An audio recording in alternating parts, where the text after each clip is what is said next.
Hey guys, welcome back to my channel. My name's Piera and today we're talking about Ninth House by Leigh Bardugo.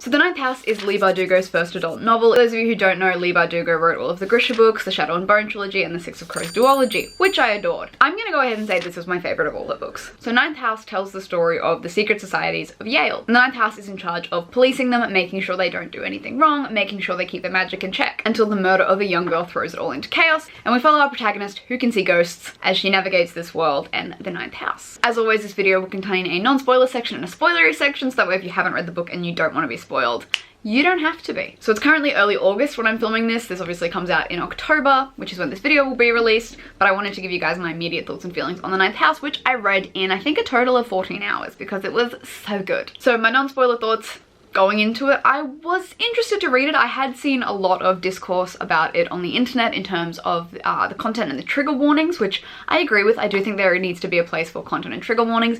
Myself personally, I don't really mind not having them. I know a lot of people have issues with content and triggers for themselves, which is also fine. I do believe there does need to be kind of a fix-up of having content / trigger warnings in a book that has content such as this, but I'm not an author or publisher, so I don't really have a foot to stand on that, but I do think it is necessary for some readers. I don't think it's a problem at all. That being said, there is a few quite graphic scenes in this book. Obviously it is an adult book and should be marketed as such, but if you are going into this book without that knowledge, please be aware there are some very graphic scenes in terms of child rape, drug abuse, blood, gore, all that sort of stuff. So just be aware before you go into it. So my non-spoilery thoughts are I really liked Ninth House. It took me a minute to get into it because it does just throw you straight into it without really much of an explanation, and I think a lot of it was coming from the fact that it was Yale, and like Australian and American universities are quite different. I don't really know anything about Yale. I don't know anything about secret societies. So just kind of wrapping my head around that section of the book was a little bit tough, but within like the first like 50 pages it kind of resolves itself and then kind of goes on from there. I would classify this book as like a paranormal urban fantasy as opposed to just like generic fantasy, because obviously we go into the world of like a cult, we have a main character who can see ghosts and all of that sort of stuff, as opposed to like your fairies, witches and wizards. I really liked our lead character, Alex Stern. I thought she's obviously been through a lot. There's obviously this like hard exterior to her and like I don't want to say like a bit of a soft inside, she doesn't even really have that, but I really liked her as a main character. I thought her story was interesting, I thought her relationships were interesting, and I thought the way like her internal dialogue and the way she handles things was really interesting. I really liked that. There were a few supporting characters that I really liked as well, which I won't get too much into until the spoiler section, but overall I really enjoyed this book. I thought it was a standalone and I'm so glad it's not a standalone, and I'm so psyched for book 2 because the ending was just mwah, magnifique. So anyway, that's my non-spoiler thoughts. I'm gonna get into my spoilery thoughts now, so if you haven't read the book and don't want to be spoiled, bugger off and I'll see you next time. So my spoilery thoughts for Ninth House were I really like Alex Stern as a character.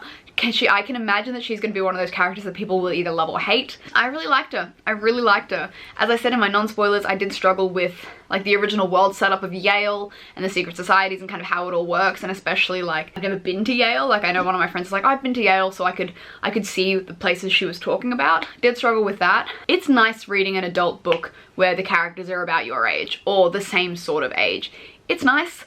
And I realize that as I'm getting older, like YA obviously isn't written for me anymore, so which is fine. It is nice to find adult books with characters that you like that are your same age. I don't normally read a lot of paranormal fantasy. I'm glad I picked this up. I liked, I don't want to say like the magic system, but I liked the magic system of the book and kind of how the greys / ghosts were introduced. I liked the kind of occultness that the secret societies used and all that. I thought it was really interesting. There are obviously some like social call outs in this book as well, which I thought was really interesting. I know when Leigh was copping a lot of slack over this book on the internet that she said for her it was a lot of her, like not her story specifically, but it was like cathartic to write for her. And I mean, I'm always of the mindset that you can't judge a person for their artwork, you know, and especially an author who's writing characters for specific reasons, and just because the character does or says something doesn't necessarily mean the author believes that. And I see people struggling to make that differentiation, but that's just a thing. And I think, you know, fucking good for Leigh Bardugo. Good for her. It was a great book. I really enjoyed it. I'm so keen to see more of Darlington. Like, he was originally a character that I was like, yeah, cool. Like, he's like, you know, the preppy golden boy, but he's obviously been through some shit. Especially when he, you know, gets literally eaten by a hell beast. You're like, for some reason I didn't see that coming. I didn't see him as being like gone completely. I was like, nah, you'll get him back. And that's apparently that's what book 2 is looking like it's gonna be, which is super exciting. But he's like a demon. So I don't know, I'm really excited for that. I loved Cosmo. I thought there'd be more of Cosmo, and my main concern was like, if no one's at Darlington's house, who is feeding their cat?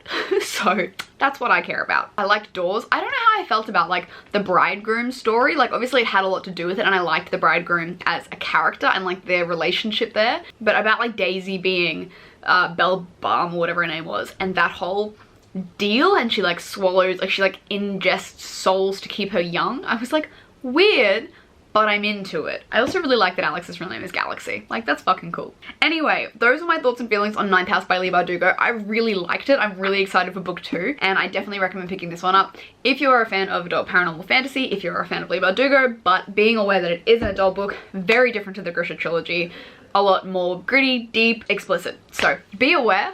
Otherwise, thanks for watching, and I'll see you guys next time. Bye!